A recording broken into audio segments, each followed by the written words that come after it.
The 17th terms of AP exceed its 10th terms by 7. समझो पहले तो 17th terms of AP का 17th terms क्या होगा, है ना? तो A 17th जो होगा A प्लस 16D होगा या नहीं? क्वेश्चन को समझो।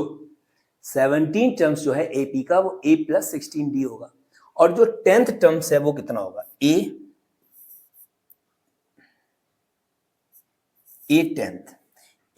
10th टर्म्स कितना होगा? वो होगा आपके पास A plus 9D। According to question जब हम इसको सॉल्व करेंगे बेटा तो क्या आएगा?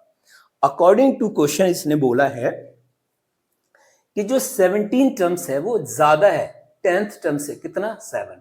तो ये ज्यादा है ना, तो A17 ज्यादा है A10 से, कितना? 7। तो मैं क्या करूं, इसमें 7 प्लस कर दूं, यही तो करूंगा, इसमें 7 प्लस कर दूंगा, बस। समझ में आएगी? तो अब दोनों आपस में कैसे हो गए? इक्वल। हमने यहां पर A17 की वैल्यू कितनी लिखी है? A प्लस 16D इक्वल में A10 कितना है? A प्लस 9D प्लस का 7। A से A कैंसिल हो जाएगा, 16D माइनस 9D इक्वल में 7 चल रहा है। यहां कितना बचेगा? जल्दी देखो, चेक करो बेटा, 7 ही तो बच रहा है। अच्छा, मुझे D की वैल्यू चाहिए, D इक्वल होगा 7/7 के, क्या आ जाएगा? 1। तो डिफरेंस यहां पर दिखेगा 1 आ गया, D की वैल्यू 1 आ गई। फाइंड द कॉमन डिफरेंस ही पूछा था भाई, हो गया। कॉमन डिफरेंस ही पूछा है, फाइंड कॉमन डिफरेंस, आंसर आ गया, देन ओके।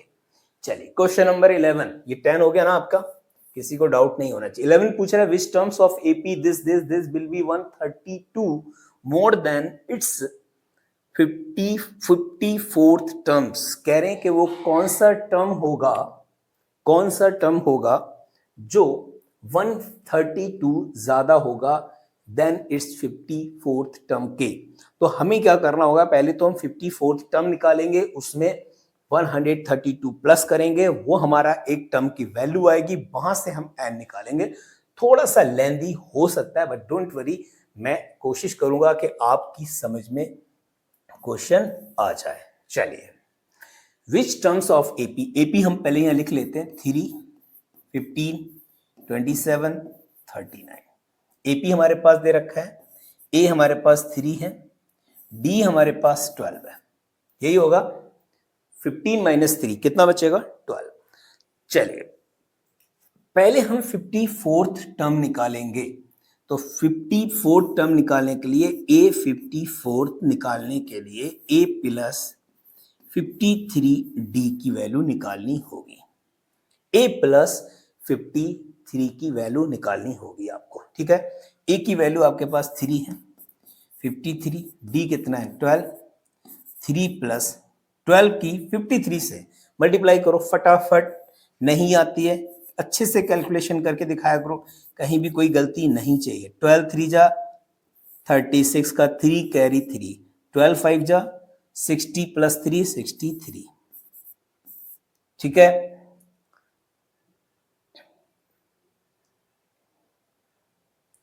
तो ये हो गया आपके पास 6 3 6, दोनों को प्लस कर दो, ये हो जाएगा 6 3 9।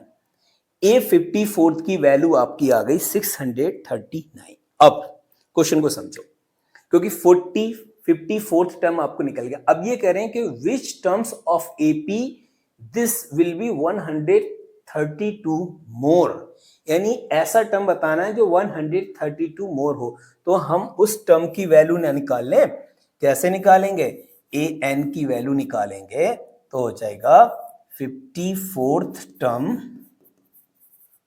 प्लस 132।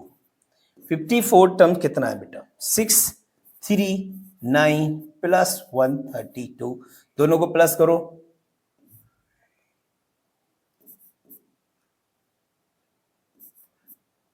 तो ये AN आपका आ गया 771। AN की वैल्यू आ गई।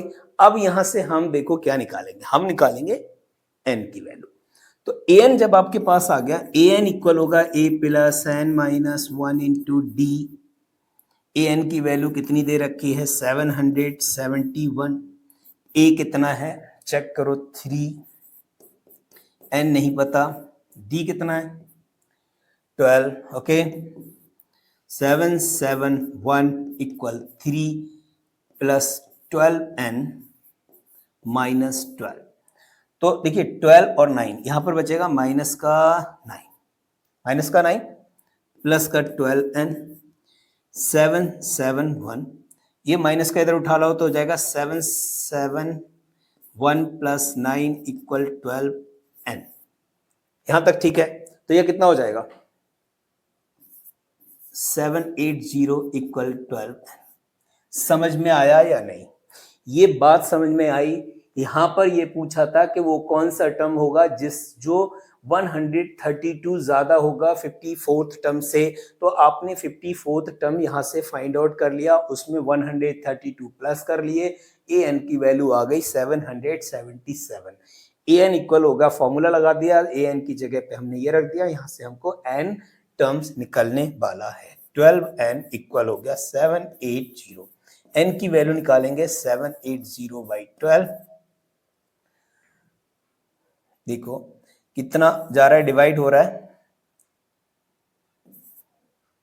72, तो n की वैल्यू आ गई 65। इसका मतलब अगर हम 65 यानी 65th टर्म अगर हम निकाल लें तो वो हर हाल में इससे 132 ज्यादा ही होगा। क्लियर? तो आई होप क्वेश्चन नंबर 11 भी आपका क्लियर हो चुका होगा, इसमें भी कोई डाउट नहीं रहना चाहिए, कोई भी डाउट पेंडिंग।